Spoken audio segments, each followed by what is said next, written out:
O caso que eu tô prestes a te contar nesse vídeo chocou um país inteiro. A Argentina parou depois de descobrir o caso Nair Galarza, por vários motivos.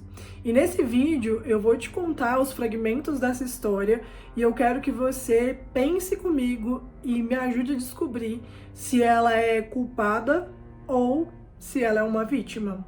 Oi, eu sou a Paula, seja muito bem-vindo a mais um vídeo desse canal maravilhoso, onde eu te conto fragmentos de histórias reais, histórias criminais, histórias bizarras, teorias da conspiração e também muitas curiosidades por aqui. Se você gosta desse tipo de assunto e não é um inscrito aqui no canal, não perde tempo não, se inscreve porque assim que eu postar um vídeo novo vai aparecer aí no seu feed de notificações. Nair Galarza nasceu em 11 de setembro de 1998 em Gualeguaychú, que fica na província de Entre Rios, na Argentina. Essa é uma cidade que fica aproximadamente 25 quilômetros da fronteira com o Uruguai, e muitos argentinos e uruguaios têm o costume de visitá-la durante o período de carnaval, que é muito famoso naquela cidade. Não é uma cidade pequena, já que conta com mais de 100 mil habitantes. Os pais da Nair eram a Yamina Cro e o Marcelo Galarza, que na época dos fatos ele trabalhava na polícia provincial. E a Nair também tinha um irmão mais novo.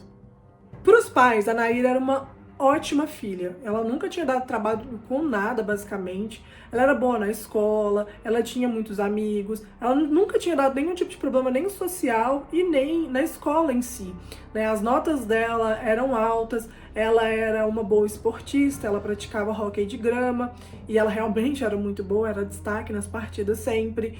Então, para os pais, a Nair sempre foi uma boa filha. Quando a Nair era adolescente, ela era uma menina extremamente popular na escola, porque ela era aquela menina padrãozinho, sabe? Menina magra, loura, uma menina com dinheiro. Ela sempre estava bem vestida, então as pessoas ali da escola queriam estar sempre por perto dela, né? Muitos queriam ser, os garotos queriam paquerar ela, as meninas queriam ser amigas dela, então ela era uma menina de fato muito popular, todo mundo da escola conhecia a Nair. Só que é dito que na adolescência mesmo, ela era uma menina tipo meio que grossa com as pessoas, era uma mean girl, sabe? Tipo, exatamente aquelas meninas de garotas malvadas. Ela, tipo, humilhava as pessoas, ela tratava as pessoas mal, os colegas que eram de uma classe social menor, assim, que eram mais pobres, ela sempre tentava humilhar e fazer algum tipo de graça com esses alunos, e sempre que qualquer tipo de coisa contrariava ela, qualquer aluno ou qualquer pessoa queria enfrentar ela na escola, ela usava de uma artimanha que ela tinha, que era falar, lembrar as pessoas basicamente, que o pai dela era um policial, e isso acabava que as pessoas ficavam meio intimidadas e paravam de encher o saco dela, e ela sempre usou isso durante a vida toda dela. Algumas pessoas próximas da família falavam que a Nair era uma pessoa muito mimada e que ela não respeitava nada, nem os pais. E que quando os pais colocavam algum tipo de regra, tentavam impor algum tipo de regra, ela fazia escândalo, ela chorava e tudo mais, e os pais sempre davam o braço a torcer. Embora eles fossem pais bem liberais, assim, eles nunca impediram a Nair de sair, então ela saía bastante com as amigas, e, né, pra noitada mesmo, eles aceitavam o namorado e tudo mais. Então, eram pais mais liberais, e mesmo assim, a Nair desobedecia às pequenas regras que eles colocavam no dia a dia. Quando a Nair faz 14 anos de idade, ela conhece um menino que chamava Fernando Gabriel Pastorizzo. E o Fernando era só alguns meses mais velho que a Nair. Nasceu dia 3 de janeiro de 1997. O Fernando era o irmão mais novo, de 3 irmãos, que o casal Silvia e Gustavo Pastorizzo tinham. Quando a gente compara o Fernando com a Nair, o Fernando era um adolescente muito mais político, era aquele adolescente que as pessoas conheciam ele não era popular, mas quem conhecia sempre falava bem, porque ele era um cara que ele tratava bem todo mundo, era um cara mais carinhoso, ele não ficava, tipo, humilhando as pessoas, nem nada do tipo, e ele era de uma família um pouco mais humilde também. O Fernando, ele tinha um monte de amigo e ele estava sempre rodeado por muita gente. Quando ele conheceu a Nair, ele se encantou por ela, porque ela de fato era uma menina muito bonita, que chama muita atenção. Então ele se encantou por ela e ele logo demonstrou interesse. Só que as pessoas que conheciam a Nair falavam: não, Fernando, vocês dois não tem nada a ver, né? Ela não é uma pessoa boa, ela é uma menina chata e tal. E ele não tava nem aí e colocou na cabeça que queria conquistar a Nair. E em pouco tempo os dois estavam saindo juntos, em pouquíssimo tempo eles se tornaram ficantes. O relacionamento deles no início era basicamente assim: eles passavam a maior parte do tempo juntos, sabe? Só que é dito que eles nunca oficializaram um relacionamento, nunca falaram de relacionamento sério. Tanto é que, por isso, a Nair continuava conversando e saindo com outros meninos. E esse foi um ponto que levava os dois a brigarem sempre, né? O relacionamento dos dois, ao longo do tempo, foi marcado por brigas. E muitas das brigas eram basicamente por ciúmes do Fernando. Porque não existia um relacionamento sério e, mesmo assim, pro Fernando, a Nair tinha que ficar só com ele. E a Nair não concordava com isso, então ela continuava conversando com outros meninos e de vez em quando ela acabava saindo com um outro menino, né, sem que o Fernando soubesse. No final das contas ele acabava sabendo, que gerava uma briga, enfim, e isso durou por muito tempo. Acontece, gente, que as brigas deles, o ciúme do Fernando, não era segredo pra ninguém. Porque eles brigavam na frente das pessoas, por exemplo, às vezes eles estavam num grupo de amigos e do nada eles começavam a brigar, eles não faziam questão de esconder, não era aquela coisa do tipo assim, ai, depois a gente conversa, não. Era na frente das pessoas e eles também brigavam nas redes sociais, então direto nas redes sociais, ficavam jogando indiretinhas e às vezes falavam diretamente mesmo e aquilo ali gerava uma briga. Uma das características mais, assim, marcantes da Nair, que muita gente menciona, era o quanto ela era manipuladora e sempre conseguia o que ela queria. E com o Fernando não era diferente, obviamente. Tanto é que teve uma vez, depois de uma briga dessas aí, que ele ficou com ciúme, ele chegou na Nair e falou que queria terminar tudo de uma vez por todas, que não aguentava mais aquilo. E ela acabou ameaçando a se machucar caso ele fizesse aquilo, então ele ficou com medo e acabou cedendo. E, enfim, né, eles continuaram ali aquele relacionamento, que não era um relacionamento, que ninguém sabia o que era, um tinha ciúme do outro, os dois se cobravam, os dois brigavam, os dois não se respeitavam. Só que depois que isso aconteceu, o relacionamento ficou muito mais tóxico, afinal de contas, a Nair aprendeu que ela consegue, de fato, manipular o Fernando, que ele gosta muito dela e que ele não vai largar ela fácil. Então, por isso, o relacionamento ficou ainda pior e mais rodeado ainda de brigas. Gente, pra vocês terem noção, em 2014, a Nair briga com o Fernando, ela sai de casa e ela finge um sequestro. Ela coloca os pais dela enlouquecidos atrás dela, fingindo um sequestro. Ela some o dia inteiro. Enfim, gente, isso aconteceu simplesmente pra ela chamar a atenção do Fernando, porque o Fernando brigou com ela aquele dia. A família já estava desesperada, já estava movendo os pauzinhos, né? Porque era uma família muito influente ali na região. Aí a Nair simplesmente aparece em casa. Gente, a coisa era tão louca que os pais da Nair já conheciam o Fernando, não era uma coisa escondida dos pais. Então os pais sabiam que existia um relacionamento ali e eles de fato torciam para aquilo desse certo, porque eles achavam o Fernando um cara muito tranquilo, um cara da paz, né? E também eles queriam que ela sossegasse em casa. Então eles achavam que se ela estivesse namorando com o Fernando, que ela ia ficar mais quietinha em casa. Então, em 2015, a Nair e o Fernando, eles conversam e eles acabam tentando levar aquele relacionamento mais a sério. Porque até o momento, a Nair não queria nada sério e o Fernando queria um relacionamento mais sério. Ele queria namorar, de fato, e tal. Embora, depois de um tempo, né, a Nair tenha falado que eles nunca namoraram na vida, eles tentaram levar aquilo lá mais sério.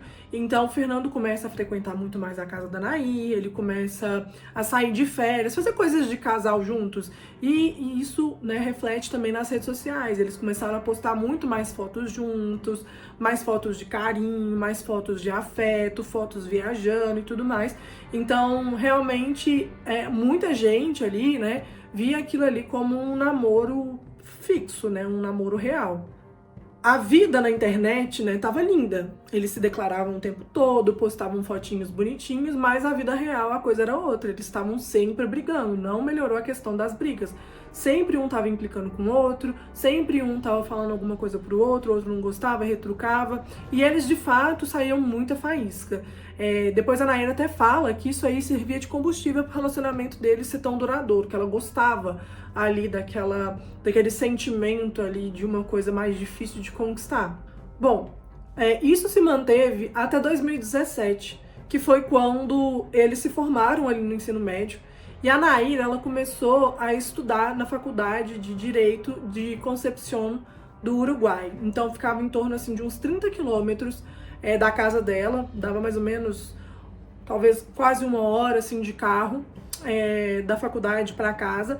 Então, apesar de tudo, ela continuou com o Fernando, saindo com o Fernando e tudo mais, e ela continuava muito amiga das amigas dela, porque ela estava sempre indo para a cidade dela. Lá nessa faculdade, né, além de estudar direito, ela também fazia parte do time de hóquei de grama. Já o Fernando, ele não tinha entrado ainda para a faculdade, ele ia entrar só no ano seguinte, e ele estava estudando para começar a estudar administração. Gente, eles tentaram manter o relacionamento do jeito que tava. Só que um relacionamento que pessoalmente já é um relacionamento muito difícil, muito conturbado, vocês nem imaginam o que se tornou o relacionamento deles à distância. Existiam cobranças o tempo todo, existiam desconfianças o tempo todo. Bom, enfim, eles ficavam brigando, discutindo várias vezes assim ao longo da semana. Eles se viam algumas vezes por mês só, mas mantinham ali aquele relacionamento, principalmente perante os pais dela, perante os amigos, todo mundo acreditava que eles estavam namorando ainda. Namorando, né? E principalmente depois de um certo momento, as brigas deles se intensificaram demais, mas demais mesmo. Isso porque o Fernando descobriu, através de amigos, que a Nair tinha se envolvido com 2 estudantes da universidade e também com um professor. E isso fez com que eles brigassem muito e que o Fernando colocasse um basta, né? Ele colocasse um ponto final ali no relacionamento dos dois. A Nair ficou muito irritada, muito impactada com aquela história, afinal de contas a Nair sempre conseguia tudo que ela queria. Então o que acontece é que ela resolve provocar o Fernando de certo modo e ela começa a tirar fotos dos hematomas que ela tinha do hóquei e posta nas redes sociais falando que foi o Fernando que tinha feito aquilo com ela. Então, muita gente que conhecia o Fernando de fato, assim, que era muito amigo dele, família dele, sempre falou, não, nunca que ele fez isso, até parece. E, em contrapartida, o pessoal que era mais amigo da Nair tomou o partido dela, né? Nossa, o Fernando é um cara, nunca imaginei, mas ele é um cara abusivo, ele é um cara agressivo. Bem que a Nair sempre comentou que ele, de fato, era uma pessoa violenta e tal. Então, ela fez isso com ele, o que fez com que ele ficasse em maus lençóis com um monte de gente. E em um determinado momento, né, ela vai ali para a cidade deles para poder passar um final de semana e ela vai numa festa. E nessa festa o Fernando tá também. E ele chega e vê a Nair ficando com um cara ali na frente dele. Tanto é que ele tenta falar com a Nair e na hora que ele se aproxima dela, um monte de gente intervém ali, porque fica com medo de acontecer alguma coisa, já que para eles ela tinha postado aquelas fotos e eles estavam com medo do Fernando agredir a Nair ali na frente de todo mundo, enfim. Então ele basicamente ficou muito triste, muito chateado, muito revoltado com aquilo, começa a chorar e vai embora para casa. Bom, finalmente chegou nas férias do final do ano de 2017 e a Nair vai para casa dela ali comemorar o final do ano com a família e tudo mais. E também, né, ver os amigos dela, enfim, né, participar ali das festas mesmo de final do ano, né, de Natal e Ano Novo. No dia 29 de dezembro, a Nair acorda com uma ligação da Silvia, a mãe do Fernando. E a Silvia perguntava para ela se o Fernando estava com ela, porque ela sabia que eles tinham se visto na noite anterior, e ela falou que não, que eles se viram de fato, que ela tinha ido lá na casa do Fernando, e que o Fernando deixou ela na casa dela de moto e que saiu de moto, né, foi embora. E então a Silvia pergunta para ela se ela tem ideia de onde ele possa estar, porque o Fernando simplesmente não dormiu em casa, e ele nunca tinha feito aquilo antes. Sempre quando ele ia dormir fora, ou ia demorar para chegar, ele avisava a mãe dele. E dessa vez isso não tinha acontecido. Então a Nair fala que não tem nem ideia de onde ele possa ter ido, né, de onde ele possa estar, e que se ela soubesse de alguma coisa, ia entrar em contato com a Silvia. E aí, tudo bem. A Silvia estava muito apreensiva na casa dela, muito mesmo. Ela estava nervosa, ela estava ansiosa. E aí que... um pouco depois, né, dessa ligação que ela fez para Nair, a polícia entra em contato com a Silvia, falando que encontrou o Fernando sem vida, né, caído numa rua do lado da moto dele. Então a Silvia desespera, mas mesmo assim ela tenta ali, né, contar para todo mundo. Ela conta para os amigos, conta para os familiares e, claro, ela também liga para Nair para poder contar a notícia, né, que o Fernando tinha perdido a vida. Até então ela não sabia o que tinha acontecido, como que tinha acontecido, e era isso que a polícia queria entender também. Então ela fala, né, que quando ela contou isso para Nair, a Nair chorou muito, a Nair ficou muito inconformada aparentemente, que ela tava triste, que ela tava chorando, que ela gritava, que ela tava realmente bem inconformada, assim. E depois que a Nair tem essa notícia, ela vem na rede social dela, ela posta uma foto dela com o Fernando, num momento ali de afeto, e coloca a seguinte legenda: 5 anos de idas e vindas, mas sempre com o mesmo amor. Te amo pra sempre, meu anjo. Quem encontrou o Fernando foi um motorista de aplicativo. E ele conta que por volta de umas 5h20, mais ou menos, da manhã, ele deixou um passageiro na casa dele. E aí ele escuta, enquanto estava entregando esse passageiro, ele escuta estrondos. Mas ele não achou que era nada, enfim, e continuou andando. Quando ele passa ali na rua que o Fernando estava, ele vê a moto caída no chão e ele pensa, aquele estrondo foi um acidente. Então ele vai se aproximando e ele vê que tem 2 pessoas. Né? E quando ele se aproxima mais ainda, a segunda pessoa simplesmente sai fora, ela vai embora, deixa o corpo ali no chão, e ele não entendeu nada. No início ele pensou até que fosse um assalto, né? Alguém pegando as coisas da pessoa que tinha se acidentado ali, e então ele resolve chamar a polícia. E quando ele chega ali perto do Fernando, ele percebe que o Fernando tá de fato muito machucado, que ele tá nervoso, assim, tá dando pra ver que ele tá ansioso, mas ele ainda tá vivo, então ele também chama a ambulância. Só que a ambulância demora um tempo para chegar ali no local, e o Fernando, nesse meio tempo, acaba perdendo a vida. A polícia, que já tinha sido chamada, chegou e os paramédicos avisaram que aquilo ali não eram machucados de um acidente, e sim eram ferimentos feitos por projéteis, né? E, então, a polícia pega ali todos os documentos do Fernando, vê quem é o Fernando, o celular do Fernando tá ali, então ele liga pra Silvia, né, pra mãe do Fernando. No início, do jeito que tava ali, o óbito foi tratado como um latrocínio. Era muito suspeito aquela pessoa estar ali perto do Fernando, e mais suspeito ainda era ele ter levado tiros. Então, ele tava com um tiro no peito e um tiro nas costas. Eles achavam que era um roubo, que não deu muito certo, acabou virando um latrocínio. Então, eles chamaram ali a equipe, né, para investigação, e logo essa equipe percebeu que aquilo ali parecia muito mais um acerto de contas, porque ele tinha sido acertado muito próximo, né? Então foram tiros muito próximos dele. E com isso, a polícia começa a investigar de lugar nenhum. Então, eles começam a chamar as pessoas, né, que tinham maior convívio com ele. Então, chamou mãe, chamou irmãos, para entender se tinha alguma coisa e se existia a possibilidade de ser um acerto de contas. Eles mencionaram a Nair, obviamente, porque teoricamente ela foi a última pessoa a ver o Fernando ali bem, né, antes de ser atacado. E a Nair conta a mesma história que ela contou pra Silvia. Ela conta que ela estava passando perto ali da casa do Fernando por volta de 11 horas da noite. Ela ficou sem bateria de celular. Aí ela foi lá no Fernando, pediu uma bateria de celular. Eles conversaram um pouco, discutiram um pouco, mas como estava muito tarde, o Fernando se ofereceu para levar ela em casa. Então ele leva ela em casa e a partir dali ele vai embora e, enfim, foi isso, né, que ela contou. Os policiais contam que no primeiro depoimento dela, quando ela falou isso, ela tava chorando muito. Ela tava muito triste. E ela, do nada, ela tá lá chorando, chorando, chorando, do nada, ela fecha a cara e começa a responder de uma forma um pouco mais fria a tudo, né? Então, eles se assustam com esse comportamento dela. Mesmo porque, quando ela fica fria, ela comenta que ela tinha escutado pessoas falarem que parece que os ferimentos tinham sido feitos com arma de fogo da polícia. E que se fosse isso, que ela tinha um suspeito, que era o pai de um amigo dele que era policial. Então, a polícia ficou muito assustada com essa declaração da Nair, porque ninguém nunca tinha falado, o exame de balística nem tinha saído ainda, mas ninguém nunca tinha mencionado isso, né?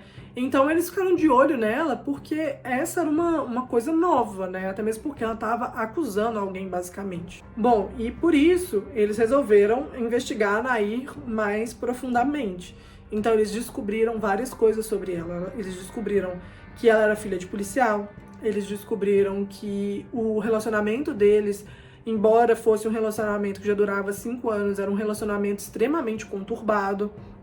Então, tudo isso a polícia foi colocando como pontos negativos ali e colocando como a Nair, sim, tem um grande potencial para ter feito o que aconteceu com o Fernando. Quando o exame de balística saiu, gente, é impressionante, porque realmente, né, deu que as balas eram usadas, né, eram de armas da polícia, e que as balas, a numeração das balas, eu não sei se é exatamente isso, mas pelo que eu entendi, porque a fonte ela não estava em português, mas pelo que eu entendi, as balas tinham um certo tipo de numeração e que aquelas balas estavam no nome do Marcelo, que era o pai da Nair. A Nair chegou em casa e ela confessa para os pais dela que ela era a autora do crime.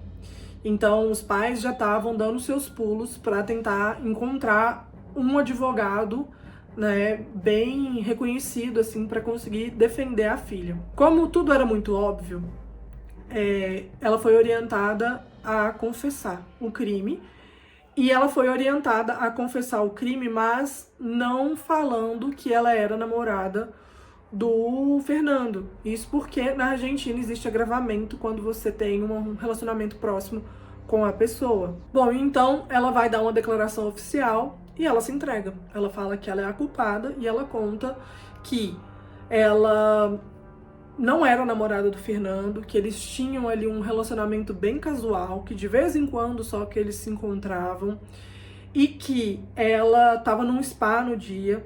Ela saiu do spa, ela ficou sem bateria, foi pra casa do Fernando. O Fernando, ele discute com ela, ele briga com ela. E aí eles vão pra casa dela. Chegando na casa dela, eles brigam mais um pouco. Ele bate nela e chegando ali dentro da casa, o pai dela, o Marcelo, guardava a arma em cima da geladeira. Então ele vê aquela arma, ele começa a ameaçar ela com aquela arma e ameaçando ela com aquela arma, ela acaba, né, cedendo e eles acabam tendo relações sexuais. Depois disso, ela pede ele para levar ela na casa da avó dela, e tanto é que ele foi encontrado ali bem pertinho, bem na rua mesmo, muito perto da casa da avó dela. Então ele a leva lá na casa da avó dela, só que logo antes de chegar na casa da avó, ela pede ele para poder parar, ele para e aí ela dá um tiro nas costas. Depois ele cai e ela tava meio desnorteada, ela não sabia o que fazer, e ela vai lá e dá um tiro no peito dele. Então ela vai embora, a pé mesmo, deixa ele lá. Bom, então não adianta só a pessoa confessar, né? A polícia tem que averiguar, e uma das melhores provas que a polícia tem é que, verificando ali as câmeras de segurança ao redor, algumas câmeras conseguem pegar a Nair por volta de 5h30 da manhã andando a pé ali naquelas ruas. Bom, ela foi presa. E aí, durante o julgamento, ela deu uma terceira versão. E essa terceira versão foi onde ela conta tudo igualzinho até a hora do Fernando levar ela de moto para casa da avó. Porque, segundo ela, dessa vez, ela fala que ele estava ali, né, pilotando a moto, e ele mesmo tinha pedido ela para poder pegar a arma do pai dela, ela pegou, colocou no bolso da frente da jaqueta dele, e aí por algum motivo a arma disparou. Então a arma disparou, eles desequilibraram, caíram da moto, ela estava muito desnorteada, segurou a arma, não sabia segurar a arma direito, ela falou, disparou de novo, sozinha a arma, sem ela ter intenção de disparar essa arma. É claro que a Nair não conseguiu convencer o juiz e ela teve uma pena de prisão perpétua. E ela se tornou, né, a pessoa mais jovem a ter essa pena na Argentina. Bom, é normal, em todo caso que fica muito grande, muito midiático, igual esse caso parou a Argentina, né? É normal a defesa pedir para a pessoa ficar reclusa ou em um lugar diferente. E no caso da Nair não foi diferente, porque para a defesa, se ela fosse presa numa prisão convencional, ela corria um risco de morte muito grande, porque as presas iam querer ser reconhecidas porque, eu fui a presa que matou a Nair, né? Então ela foi direcionada para uma prisão diferente. Essa prisão, ela funciona como se fosse um centro de correção, basicamente, né? Ela é tipo uma fazenda e não é aquela coisa murada e tudo mais. Então ela tem acesso até à internet, pra vocês terem noção. Ela pode entrar na internet, ela tem um horário determinado por dia que ela pode entrar na internet, tem que fazer as atividades que ela precisa fazer. Só que ela conta em entrevista que os primeiros 8 meses foram terríveis, né? Que foi quando ela foi presa até, né, o final do julgamento e ela ir para esse outro lugar, porque ela ficava sozinha, ela não tinha direito de fazer nada. Então, que ela leu muito ao longo desse tempo, enfim. Em 2019, ela abriu um pedido de revisão de sentença e esse pedido foi negado. Só que em 2022, ela dá uma nova declaração e ela fala que ela quer mudar novamente a sua versão oficial. E nessa versão, ela fala que quem acabou com a vida do Fernando não foi ela, foi o seu pai, o Marcelo. Ela fala também que o Marcelo, ele era muito abusivo com ela e com a mãe dela, e a mãe dela fala que realmente, que ela já até apanhou do Marcelo, a mãe dela apoia a Nair nessa declaração. E por isso o Marcelo agora tem uma restrição, né, para entrar em contato com a mãe da Nair e também com a Nair. Ele não pode visitar ela na prisão nem nada do tipo. E agora sim, eles vão rever o caso da Nair, vão reavaliar tudo ali desde o começo, para ver se existe a possibilidade do Marcelo ser o autor do crime. Além disso, a Nair, nesse tempo, né, ela fala que ela sofreu abuso sexual do tio dela, por parte de pai. Então isso também está sendo investigado agora de novo. E a Nair tem um namorado novo, que ela conheceu ali na prisão mesmo. Esse namorado foi visitar a avó dele, que estava presa por tráfico de drogas. Ele também já tinha sido preso por tráfico de drogas. Então, lá nesse lugar, ele acaba conhecendo a Nair e eles acabam começando um relacionamento ali. Bom, esse caso ele ficou muito famoso na época, né? Mas, especialmente agora, esse ano de 2024, que a Amazon Prime lançou um filme a respeito do caso. Acontece que esse filme, ele tem um monte de questões, como, por exemplo, no filme, eles são bem, assim, do lado da Nair. No filme, eles de fato querem mostrar que a Nair foi uma vítima, que ela não é uma pessoa má, que ela foi mais uma vítima. E isso é um pouco complexo, sabe? Embora eles tenham tentado deixar a coisa mais real possível, por exemplo, eles colocaram na atriz as roupas bem parecidas com as roupas que a Nair estava usando nas situações, por exemplo, na confissão dela, por exemplo, na entrevista que ela deu. Eles tentaram fazer o mais parecido possível, mas ainda assim eles colocam a Nair muito de vítima na história, né? Depois, se vocês quiserem assistir, o nome é Nair mesmo. E é isso, gente. Queria saber de você. O que você acha? Você acha que a Nair é vítima? Você acha que a Nair é a culpada? Porque tem gente que se dividiu depois das últimas declarações dela, achando que de fato foi o Marcelo. E tem gente que continua achando que não, que foi a Nair. Não tem como o Marcelo ter feito aquilo. Quero saber a sua opinião, deixa aqui embaixo e a gente se vê no próximo vídeo. Beijo!